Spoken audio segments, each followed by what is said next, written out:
UW-Platteville is honoring two trailblazing women for their efforts to get women involved in STEM programs. Now, real pioneers here. Faye Bible and Nancy Murrow were the first women to attend the Wisconsin mining school that later became UW-Platteville. It was seen as controversial at the time, but the two women quickly found ways to prove the critics wrong. And joining us this afternoon is Molly Gribb, the dean of UW-Platteville's College of Engineering, Mathematics, and Science.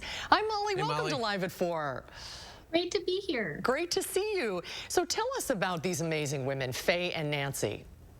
So they were the first engineering students, and they attended in 1935. It was at that time the Wisconsin mining school, and they graduated right on time with their peers in 1938. They considered themselves just a couple of the fellows. And they often wrote about their experiences in the Geode, which was the student newspaper at the time, and we still publish today. Wow. Do any of the students understand? I mean, is this something you guys really try to educate your STEM students on, about the history and how these women were truly pioneers? I say that because, of course, UW-Platteville is the pioneers, but these women were truly pioneers.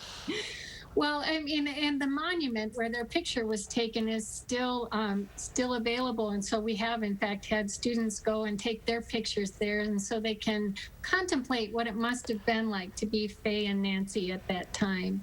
It's pretty important. I think we all stand on the shoulders of women like Faye and Nancy in our roles today. That's right.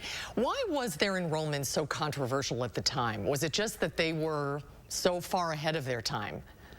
Well, that just isn't really what women did at that time. They both really felt an inclination. Nancy's dad was the head of the school at the time.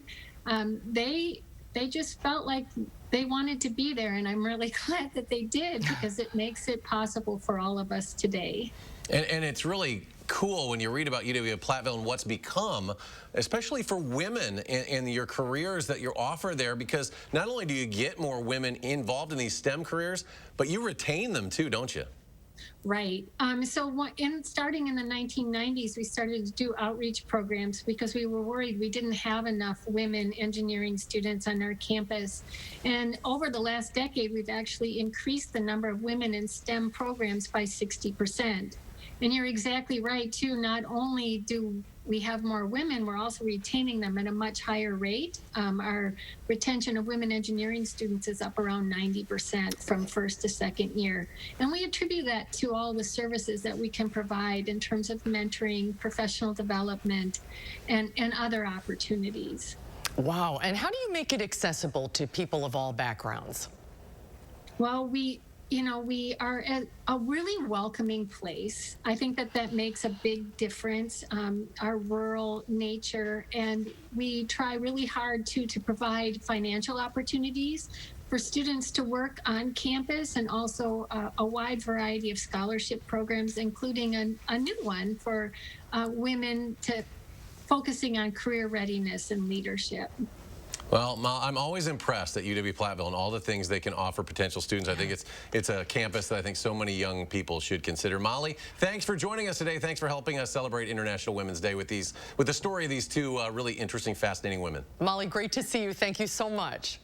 My pleasure. Thank you.